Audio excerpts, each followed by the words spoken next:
Donnie and Dolly. The team is supported by ableauctions.ca. Closing your business? We can help.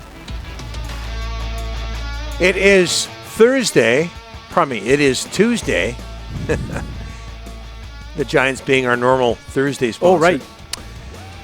Tuesday it is, though. And today's guests are brought to you by the Vancouver Giants as we wait on Craig Button. This Sunday is Nickelodeon night for the G-Men. Giants take on the Wenatchee Wild, and we'll be wearing special Teenage Mutant Ninja Turtles jerseys. Puck drop is at 4 p.m. Head to VancouverGiants.com to get single game tickets, flex packs, and more. Have we got Craig yet? Right? We're going to have him in 10 seconds, so we're just waiting on TSN Scouting Director Craig Button. We got him? Okay. Craig, thanks for doing this, sir. Took a bit, but we got you. How are you? Yeah, my Zoom was updating. It was updated. Decided that it was going to update when I tapped in. So I'm trying to get out of it and get back in. And then Ryan, who's so on top of things, am I here? And I'm going, yeah, but I'm not. So sorry for keeping you guys, holding you guys up. But hey, You guys are the media. You're the problem. Oh, yeah.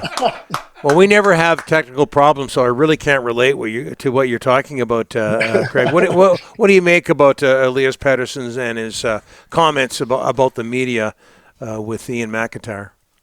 Yeah, I listened to Ray Ferraro yesterday on Overdrive in Toronto, and I thought that he really made a couple of outstanding points. Number one, he said there was no big mass of media there when Ian McIntyre asked the question, and he waited for all the cameras to leave before he talked to Elias, to make sure that nobody could take a clip. And then he proceeded to say Ian McIntyre is not a confrontational person. So the fact that Elias would respond in such a manner was really unwarranted and very unnecessary. And we can sit here and say, okay, he's frustrated, he's not playing well. Sorry. There's a decorum that is necessary when you're dealing with anybody. I don't care if you're a player and you're dealing with the media or a media person dealing with the player. There's a decorum. And Elias Pettersson was offside, simply put. Yeah. And I think it makes his life easier if he approaches things the way you just talked about. Craig, what are you seeing when you watch him play right now? We got a million stats, and some of the people in analytics are saying, well, he's actually, this is good, the course, whatever the case may be. But when you watch him play, what do you see, Craig? I'm just going to go back to what Rick Tocchet, who stands behind the bench every single night and has to look down at his bench and see number 40 and other players. And I'm just going to – so he's watching attentively. Your team isn't scoring. Your leading scorer is out of the lineup, so you're looking for scoring. So I'm just going to go with Rick, not moving his feet. He's not challenging opponents. He's not looking to be a difference maker. He's playing on the outside. He's playing tentative. I know he had a breakaway against Utah and he shot it over the net. I know he made a nice pass. You're paying $11.6 million. And I will say this to anybody that wants to go, okay, you want to look at the metrics and make excuses for that guy? Good. Make excuses for a guy being paid $11.6 million that's being asked to do everything and to be a difference maker. He's not doing everything, and he's not a difference maker. That's a big problem. And Rick Tocchet, I think Rick Tocchet's being really gentle with him. I think Rick Tocchet is trying to protect Elias Pettersson. And listen, you have to understand that some players are a little bit more sensitive than others. I get that. I'm not saying come down hard on him. But bottom line, I don't see a difference maker. In fact, and I said it on Sunday night on Jay Onright's show, he's holding the Vancouver Canucks back. Yeah, on the ice and regarding their cap situation as well, Craig. Yeah. And I think you tackled this subject as well over the weekend. Do you see him getting back to superstar status or even just star status? I think that right now the Vancouver Canucks would be very happy with star status. I do. I think they'd be. I mean, right now, to be a superstar in this league requires that you're going to attack, that you're going to try to find ways to be a difference maker. And right now, and I get it. So Elias Pettersson goes, okay, I'm not doing things offensively. I'm not moving my feet. I'm not doing things. Players understand when they're not doing the things that they've been really good at. And so he goes, so I'll be good in these other areas. Okay, that's great. That's great. But that's like saying, okay, then okay, we'll forgive you for no offense, and because you're playing really good defense and you're cognizant of it, we'll just let it go. So how do you find your way back to that level? I think that's the $11.6 million a year question. How do you get him back to that level? He's shown more than a capability. The problem now is it's 100 games. It's 100 games. I come from the Bob Gainey school. Bob Gainey said just because a player has one bad year doesn't mean he has to have two bad years. I think for the Vancouver Canucks, there's a timeline here that goes right up until June 30th. The no move clause kicks on July 1st. So if they have faith that they can get them back to that level or even in the star level, then then they stay with them. If they don't, they have no choice but to find a way to move them. All right, Craig, one more on the Canucks. And by the way, the Canucks' top two centers are on pace for 90 points. You can't go anywhere when your top two centers aren't creating offense. Now, they got an issue on the wing as well. The wingers aren't scoring as well.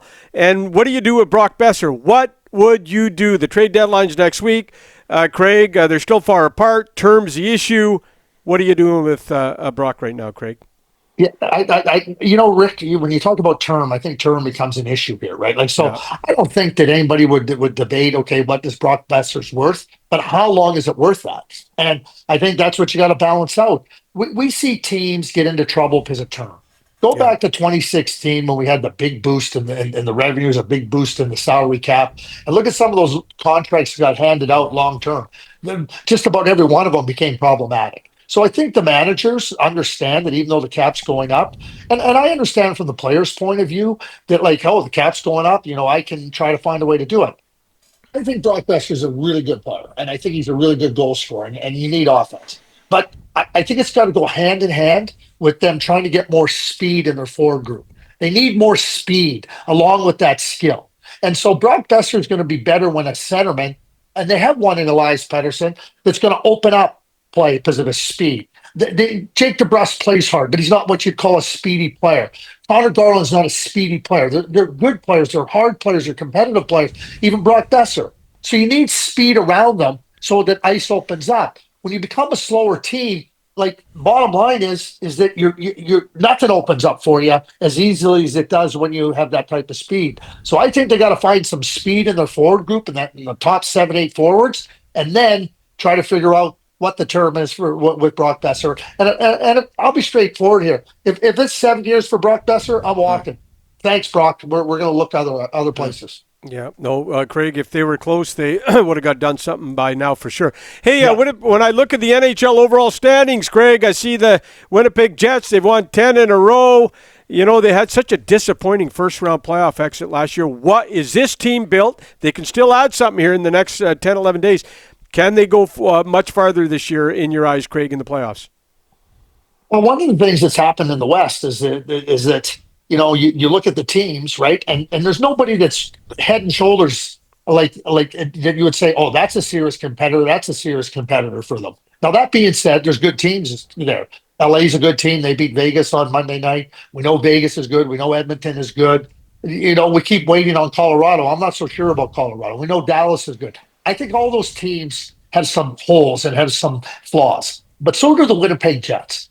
I think that when you're having career years out of Connor Hellebuck again, Josh Morrissey, who's been outstanding, but Scheifele and Connor and Ehlers, that you're looking at we talk about windows, Rick. I think there's a window there for Kevin Cheveldayoff to really be bold. I think they need a second-line center and another heavy forward and a depth defenseman. And now I know that, that's greedy. How are you going to get all that? I'm not saying you need all that, but I think they need some areas that they have to strengthen if they want to be a much stronger team and not be and be less vulnerable, shall I say. I think that's what they need to do. The second line with Ehlers, Nemestikov, and Perfetti, to me, is not going to cut it come playoff time. And so I think they have to upgrade on that second line. And it just means different players in different spots. I want Nemestikov. I want Ehlers. Perfetti's good. But maybe you trade Perfetti to get a bigger winger. That's maybe what you have to look at doing. Craig, the trade deadline, March 7th, next Friday, it's upon us, and there's this talk in Boston, and, will they make the playoffs? Right now, good bet that they won't make the playoffs. Can you see Brad Marchand moving on from the Boston Bruins as his contract expires? I don't see it. I really don't. I mean, he's their captain. He to me is their competitive link to so much of what they've accomplished in the past, and he's still competitive and still a good player. I think that we know that Brad Marchand is an unrestricted free agent, yeah, and we hear all that. I just don't see a scenario where he gets traded. Now we saw Ray Bork get traded. Yeah. Maybe Brad Marchand gets one more shot at a Stanley Cup contending team. I would suggest that Brad Marchand, based on his comments, that says, "I'm not interested in going to a rebuild. I want to play meaningful games." I think it eliminates 25 teams for sure, or maybe 26 teams for sure. But because of what they did with Raymond Bork, maybe they do that with Brad Marchand. I don't see it happening, but I allow for the possibility. Craig, it took a while. It was worth the wait. Thanks for doing this, and we'll talk to you next week, 3 days away from that trade deadline. Yeah, look forward to it. Yeah, always. Thanks, Craig. Appreciate it.